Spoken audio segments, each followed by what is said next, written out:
इस जारी कार्यशाला में अलग अलग शख्सियत जो एम्स के यहाँ अधिकारी हैं, डॉक्टर्स हैं और विदेशाइयों के डॉक्टर, उनको अलग अलग यहाँ पर पाठ्यक्रम दिया जा रहा है। उसी क्रम को आगे करते हुए भारतीय सेना आर्मी मेडिकल कोर में लंबा समय देने के बाद डॉक्टर राकेश वर्मा सर जो इस समय रिस्क बेस अप्रोच के लिए यहाँ बताया है।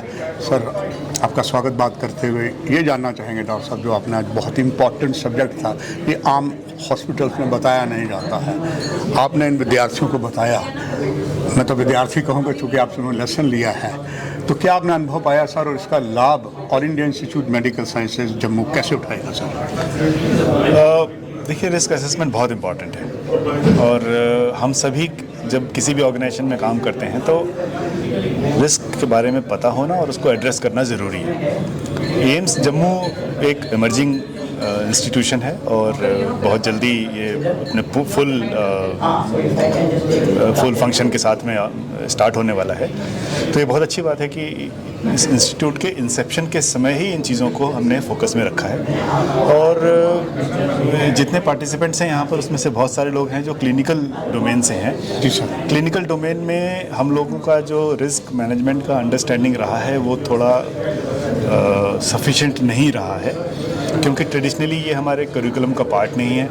लेकिन मेरा एक्सपीरियंस में हमने जो देखा है वो हॉस्पिटल्स में अगर हम इस चीज़ को ध्यान में रखते हैं तो हॉस्पिटल को फाइनेंशियल लॉस या रेपुटेशन का लॉस नहीं होता है, क्योंकि हम फिर उन रिस्क को एंटिसिपेट कर सकते हैं और उसके लिए हम एक्शन ले सकते हैं। खन्ना डॉक्टर किशोर साहब, ये जो क्षेत्र है, आपने तो यहाँ बहुत सा समय भारतीय सेना में आर्मी मेडिकल कोर में दिया है और ये विश्व का ऊंचा सबसे युद्ध स्थल है, मैंने हिमनंद सियाचिन ग्लेशियर भी है, पाक जम्मू कश्मीर ऑक्युपाइड भी है, यहाँ हमारे सैनिक जो हैं उनके अस्पताल भी हैं।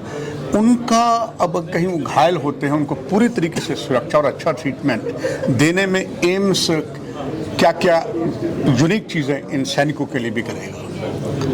मेरी समझ से जब एम्स फुल्ली ऑपरेशनल होता है तो इस इलाके के लिए, इस पूरे जम्मू क्षेत्र के लिए ये जो एक प्रीमियर इंस्टीट्यूशन के तौर पे उभरेगा और इसमें हर स्पेशलिटी और सुपर स्पेशलिटीज़ अवेलेबल होंगी। सेना के लिए भी, जो सेना के जवान हैं, उनके जो परिवार हैं, उनके जो लोग यहाँ रह रहे हैं, वो भी इन पूरी सुविधाओं का इस्तेमाल कर सकते हैं, क्योंकि ऐसा संभव नहीं है कि हर सैनिक अस्पताल में हर समय हर तरीके की सुविधा अवेलेबल हो। तो उस रिक्वायरमेंट को, उस कमी को पूरा करने के लिए एम्स बिल्कुल उसमें पार्टिसिपेट कर सकता है। और मेरे जहाँ तक मुझे मालूम है, एम्स जैसे इंस्टीट्यूट जितने भी हैं वो सब लोग बहुत ही एक्टिव रोल में हैं भारतीय सेना के साथ और सैन्य ऑर्गेनाइजेशंस के साथ में, तो जहाँ पर हम ट्रेनिंग भी उनका ऑफिसर्स का, जवानों का हो सकता है। तो इस तरीके के पॉसिबिलिटीज़ हैं जो एक्सप्लोर करी जा सकती हैं और क्योंकि ये यहाँ लोकली अवेलेबल है तो लोकल जो डिप्लॉयमेंट है, जो लोकल लोग हैं यहाँ पर, उन सबको फ़ायदा होना लाजमी है। आपने आज की जो भूमिका निभाई सर, यहाँ पर एज शिक्षक की निभाई, एक इंस्ट्रक्टर की निभाई, और आपकी पैनी नज़रों में सारे डॉक्टर साहब सब जो बहुत ने सवाल किए। आखिर में आपका अनुभव लेना चाहूँगा, इन सभी से जो आपने देखा उसका लाभ ये डॉक्टर्स एम्स किस प्रकार से उठा पाएगा सर?